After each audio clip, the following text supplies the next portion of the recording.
For the latest in strategic affairs, subscribe to our YouTube channel. Click the bell icon for updates.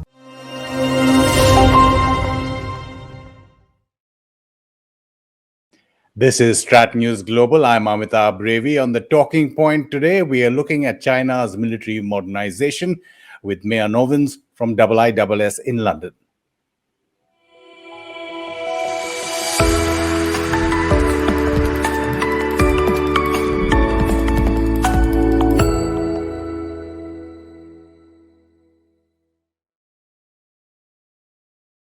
A warm welcome to all those viewers who are picking up this stream, whether it's current or on our YouTube channel later. We are joined from London by Meia Nouwens. She's joining our platform for the first time. So welcome, Meia, and thank you so much for your time. Thank you, Amitabh. It's a pleasure to be here.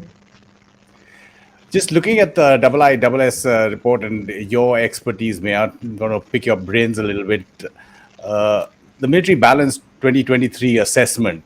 How do you look at China's near midterm and full military modernization, which they have a timeline, clearly 2035 is what they're looking at, I think. So you're right to say that there's a couple of goals that President Xi has put for the PLA to try and achieve for modernization and reform. And the one that's already passed was for 2020, 2021, and they achieved most of what they set out to do, and that was mainly ground forces mechanization related and making progress on kind of the use of information in the military, something that they call informationization. And that one is actually deemed to not make a lot of progress on, so that's something that we think they'll be working more on in the next 5 to 10 years.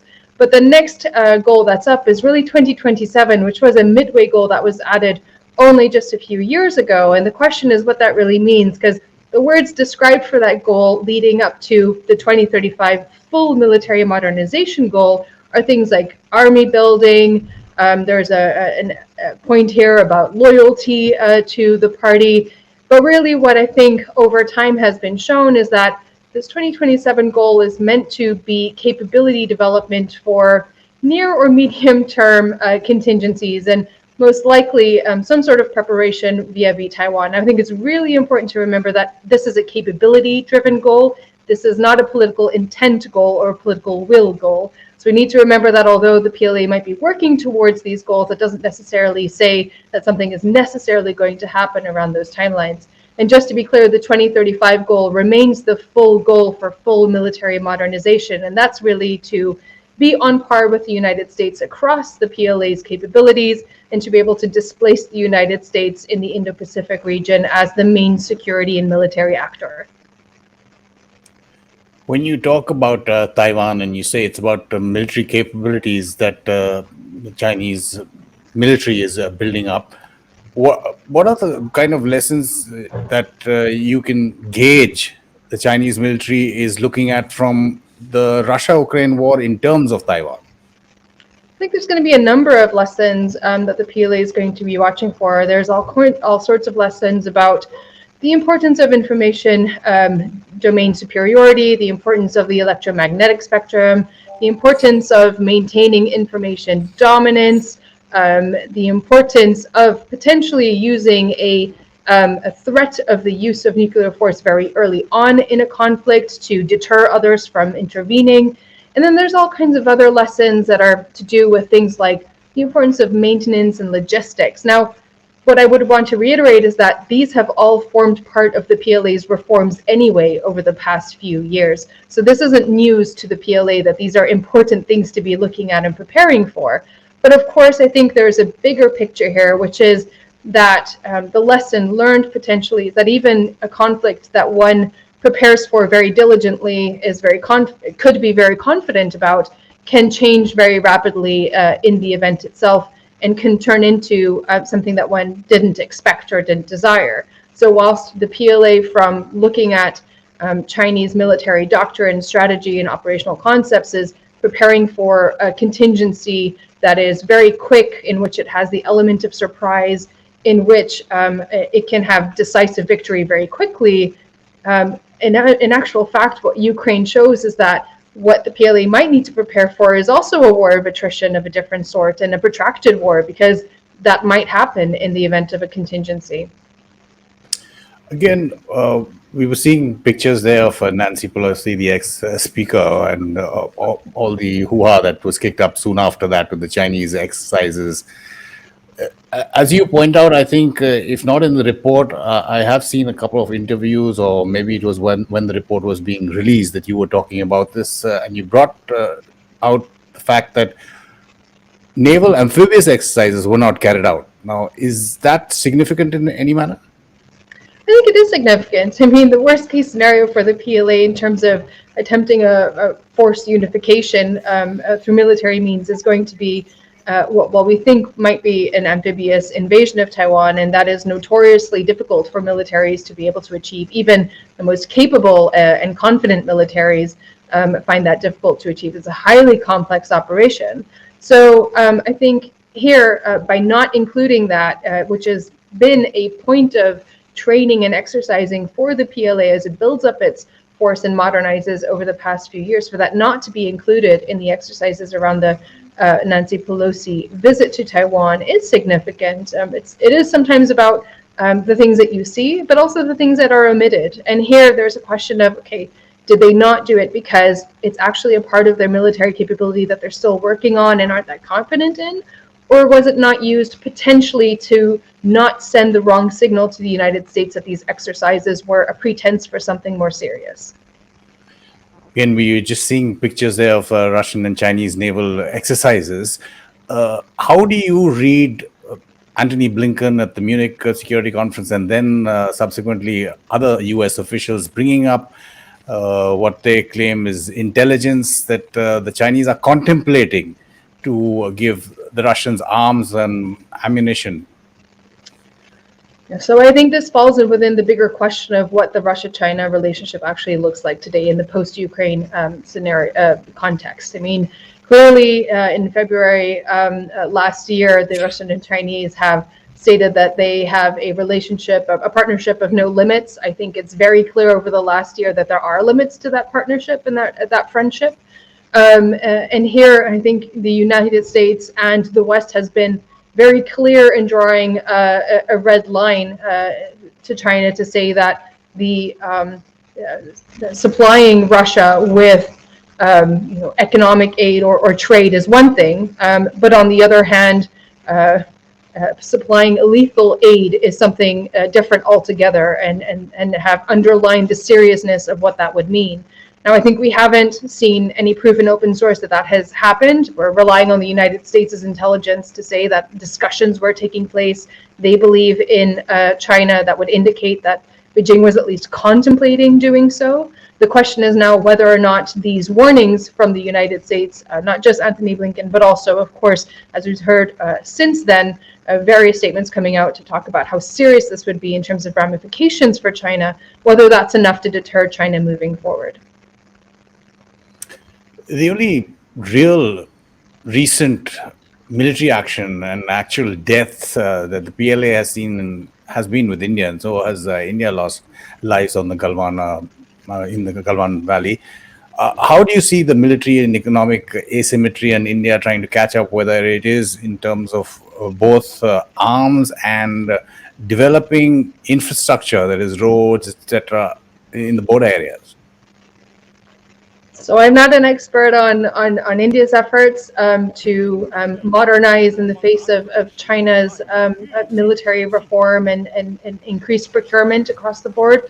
What I would say, of course, is that these clashes have shown two things to me. First of all, that I think in China's threat perspective and kind of the areas of concern that it has, geographically speaking, in terms of potential contingencies, India has risen up in the level of concern for Beijing. And second of all, that Beijing is going to find it difficult to potentially deal with the loss of personnel and attrition and casualties in a potential conflict. I think it said a lot that over the past few years, when we have seen PLA casualties, for example, in Mali, there were a few peacekeepers that were unfortunately killed. Similarly, in the clash with India along the disputed border, it took a really long time, I think, for Beijing to actually respond to that publicly, to admit that there were casualties on the Chinese side. And from my perspective, that could be about ensuring that tensions are ramped down, are decreased. But on the other hand, it could also be about managing the narrative domestically as well, for a domestic audience in China to explain why there were casualties in the first place. And again, you alluded to it earlier in this conversation, the US seeing China as its core concern. How do you see a trend line, if I can call it that, of China, as you put it in the beginning, attempting to catch up with the US overall, and you said replace the US in the Indo-Pacific as well? So, right, I mean, there's a couple of ways to look at this. We can look at this through procurement, and in terms of procurement, clearly the United States military has voiced some concerns about how quickly China is catching up, whereas in the past we thought about, for example, the PLA Navy having an advantage in terms of quantity, but not necessarily quality of surface vessels. For example, that gap is now narrowing. And so there is now both potentially a narrowing gap of the advantage that the United States has in terms of quantity and quality. I think at the end of the day, we have to remember that when we talk about capability for the PLA, it's capability for what? And here, if we're talking about a potential contingency that's likely to happen in China's geographic near abroad, or at least close to its shores and not at great distance from its forces. So there is a geographical advantage that the PLA has, even though it does not have modern war fighting experience at all. I mean, the border skirmish with India, the border skirmish with Vietnam in 1979 are not sufficient, I think, to be able to judge the PLA's full-scale capabilities in a conflict against another great power. So there is that geographic advantage that might help the PLA. There's also the temporal advantage that might help the PLA in the event of a contingency, in the sense that, in my view, if there were to be a Taiwan conflict, it would either be by Beijing's choice, they decide when this conflict happens, or by accident or miscalculation. So there are a couple of things that weigh potentially in Beijing's favor, even though they don't have the experience. Nevertheless, I think there have been a number of reports in recent years to admissions on the Chinese side of ongoing weaknesses in their reform capabilities. It's one thing to build a lot of modern platforms. It's another thing to be able to completely change the mindset, the doctrine, the strategy, the operational concepts to use those platforms effectively, and also to train and to retain the talent within the People's Liberation Army that is high skilled enough to, in large quantities, be able to man and operate these platforms and systems, all together, of course, in a highly networked, integrated, joint operational manner. So I think we really shouldn't underestimate that, although we see aircraft carriers and J-20 aircraft and more modern and advanced equipment in the PLA, there's a lot that needs to happen around that for the PLA to be able to turn that into capability. And as Ukraine, Russia's experience in Ukraine has showed, a lot of the softer elements around military capability that contribute to that are equally important as equipment and platforms. And again, if the Russian reinvasion of Ukraine continues as it looks like at the moment, how do you see the US dealing with the Indo-Pacific and the pivot or the focus that it wants to put on that? And if there is a conflict, do you think the US can handle a two-front war? So I think the question here is, would it be a two-front war? Because, of course, and then that always depends on the timing of all of this. So at the moment, the one perhaps a positive element to all of this, difficult to call it positive, of course, is that in Europe there has been a recognition that hard power is important again, and that defense investment is important for European countries themselves, that they cannot just only rely on the United States. So there's a lot of talk here in Europe about the importance of perhaps looking at things like stockpiling, thinking about whether or not a European defense industry is fit for purpose anymore in terms of wartime or crisis time scenarios, not just peacetime. And so all of this, I think, is changing the conversation in Europe to be able to say, you know what, in the future we need to be able to contribute more. In the event of a conflict in the Indo-Pacific, I have absolutely no doubt that the United States will be 100% committed to that, because it has stated from a strategic perspective that China is the main competitor and the main threat that it sees in the long-term future.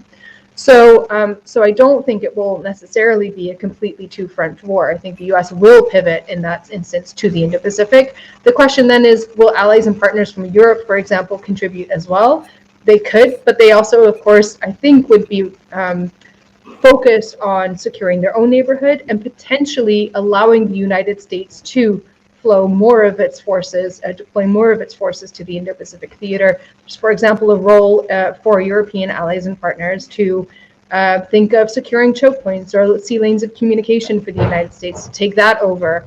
So there's lots of ways that this could work, but it's no doubt in my mind that the U.S. has been clear that it wants to signal it can walk and chew gum at the same time, so to speak, at the moment, and that it is very laser focused on what it sees as its main challenge in the long term. And China's nuclear expansion and modernization, how do you see that playing a role in deterrence? Yeah, that's a really topical question. I mean, China has been expanding its nuclear forces in recent years. It's been modernizing them, and it's been diversifying them as well in terms of its capabilities. It maintains publicly and officially that it holds on to a no first use doctrine. Haven't necessarily seen a change in thinking of that per se in Beijing that would support that. It doesn't still do that, and I think this is part of how Beijing, or at least Chinese strategists, view the risk of escalation in nuclear conflict and whether or not nuclear war can actually be contained. They think that it cannot be contained. So once nuclear warfare, once a conflict escalates into the nuclear domain, that's it. There's nothing that can be controlled anymore.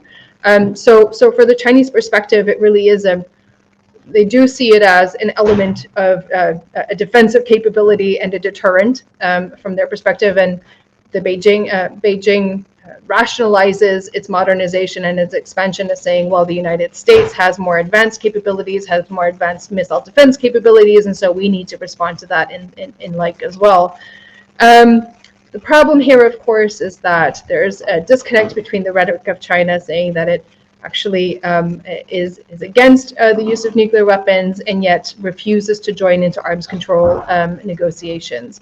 It has for a long time held that this is something that needs to be discussed between the two main nuclear powers in the world in terms of quantity, and that is Russia and the United States. Now, we've heard that New START is not going to be renegotiated, and so the question is there a role for China now to actually say, well, something needs to be done? I think the likelihood of that is very small.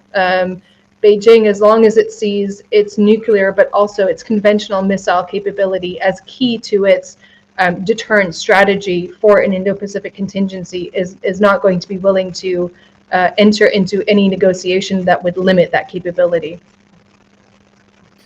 Meia, Nouwens, absolutely appreciate your time, sharing your experience and your expertise with us on StratNews Global. Thank you very much. And for our viewers, if you like this video, do hit the thumbs up icon on YouTube. Do share this link as widely as possible, and do follow our social media handles. There's a Telegram scroll at the bottom of your screen. If you join our Telegram channel, you can get the latest updates, whether we put up articles on our website or interviews like this with Meia on our YouTube channel. This is The Talking Point on StratNews Global. I'm Amitabh, Revi.